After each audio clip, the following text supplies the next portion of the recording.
ఇప్పుడు goat movie చూసి రావడం జరిగింది మామ. విజయ్ దళపతి గారి అన్ని మూవీస్ లో కంటే ఈ మూవీ కొంచెం డిఫరెంట్ అనేది చెప్పుకోవచ్చు. సో ఆ మాట ఎందుకన్నానంటే ఈ వీడియో పూర్తిగా చూస్తే మీకు క్లారిటీ వస్తుంది. అలాగే మన ఛానల్ ఇంతవరకు ఎవరైతే సబ్స్క్రైబ్ అయితే చేసుకోలేదో సబ్స్క్రైబ్ చేసుకోండి. ఎందుకంటే సబ్స్క్రైబ్ కౌంట్ అనేది చాలా చాలా తక్కువ ఉంది. సో అందరు ఖచ్చితంగా సబ్స్క్రైబ్ అయితే చేసుకోండి. మంచి మంచి వీడియోస్ అయితే మన ఛానల్ నుండి వస్తూనే ఉంటాయి. అలాగే లైక్ అయితే చేయండి.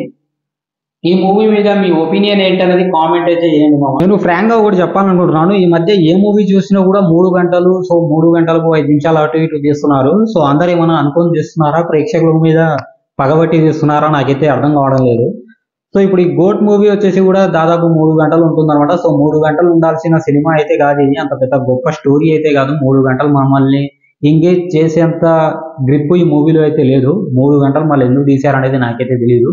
ఈజీగా 40 to 30 మినిట్స్ అయితే ఈ మూవీ అనేది ట్రిమ్ అయితే చేయొచ్చు అనమాట. అన్ని వరస్ట్ సీన్స్ ఉంటాయి ఇందులో. అండ్ ఈ మూవీలో ఏదైనా బెస్ట్ పర్ఫార్మెన్స్ ఏదైనా ఉంది అంటే కేవలం అది విజయ్ దళపతి గారి పర్ఫార్మెన్స్ మాత్రమే. నెగిటివ్ రోల్ చూడొచ్చు, అలాగే పాజిటివ్ రోల్ చూడొచ్చు. చాలా బాగా వర్కౌట్ అయింది కూడా. అండ్ విజయ్ దళపతి గారి ఫ్యాన్స్ ప్రతి ఒక్కరు కూడా చాలా బాగా ఎంజాయ్ చేస్తారు ఈ మూవీ చూసినప్పుడు. అయితే ఫ్యాన్స్ కి వచ్చేసి ఒక 50% మిల్స్ అయితే వీళ్ళు పెట్టినట్టయితే అనిపించింది. కానీ నార్మల్ ప్రేక్షకుడికి అయితే ఎలాంటి పాజిటివ్ రెస్పాన్స్ అనేది మూవీలో ఉండకపోవచ్చు. ఎందుకంటే చాలా వరకు నెగిటివ్ షేడ్స్ ఎక్కువ ఉన్నాయి ఈ మూవీలో. అండ్ నెక్స్ట్ వచ్చేసి సాంగ్స్ అండ్ బీజిఎం గురించి ఎంత తక్కువ మాట్లాడుకుంటే అంత మంచిది. అసలు అవి లేకపోయి ఉంటే ఇంకా బాగుంది అనిపించింది. ఎందుకంటే చాలా వర్స్ట్ అనమాట. సో సాంగ్స్ అయితే తీసేస్తే ఇంకా బెటర్. అండ్ నెక్స్ట్ వచ్చేసి బీజిఎం లేకపోతేనే సీన్ ఇంకా బాగుంటుందేమో అనే ఫీలింగ్ వస్తుంటది. ఎందుకంటే ఆ బీజిఎం అనేది సీన్ ని మొత్తం చెడమింగింది అనమాట.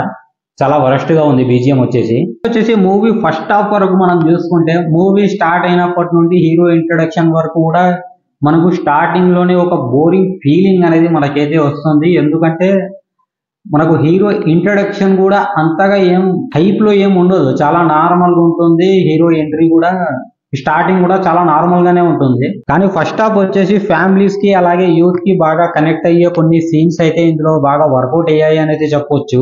అండ్ ఫస్ట్ హాఫ్ వరకు వచ్చేసి మనకు చాలా క్యారెక్టర్స్ అయితే ఇందులో కనిపిస్తాయి. సో ప్రతి క్యారెక్టర్ కూడా చాలా ఎంగేజింగ్ గా డైరెక్టర్ అయితే రాసుకున్నట్టయితే మనకైతే తెలుస్తుంది అనమాట. అండ్ మెయిన్ గా వచ్చేసి ఫస్ట్ హాఫ్ లో మెయిన్ డిసప్పాయింట్ ఏదైనా ఉంది అంటే అది సాంగ్స్ అనేది చెప్పుకోవచ్చు. అసలు ఒక్క సాంగ్ కూడా మనకి ఎక్కడ ఎక్కదనమాట. సో మనకు ఇంతకు ముందు మనం సాంగ్స్ విన్నప్పుడు ఏ ఫీలింగ్ అయితే వచ్చిందో ఇప్పుడు కూడా అలాంటి ఫీలింగ్ వస్తుంది. సో మూవీలో మనం థియేటర్ లో ఉండి మూవీ చూస్తున్నప్పుడు మనకు సాంగ్ కూడా ఎక్కడ ఎక్కదనమాట. అది చాలా పెద్ద మైనస్ పాయింట్ అనేది చెప్పుకోవచ్చు. ఇంకా బీజిఎం అయితే అసలు ఎవరు కొట్టరా బాబు, ఏంట్రా ఇంత దరిద్రంగా ఉంది అనే ఫీలింగ్ అయితే వస్తుంది. అండ్ ఇందులో మెయిన్ గా చెప్పుకోవాల్సింది ఇంటర్వెల్ సీన్ చాలా బాగా డిజైన్ చేశారనేది చెప్పుకోవచ్చు. అండ్ ప్రతి ఒక్కరు కూడా ఆ సీన్ కి అయితే లేచి క్లాప్స్ అయితే కొడతారు. సో నాకైతే అలా అనిపించింది అనమాట. సో చాలా బాగా వర్కౌట్ అయింది అనుకుంటున్నా ఈ మూవీకి వచ్చేసి.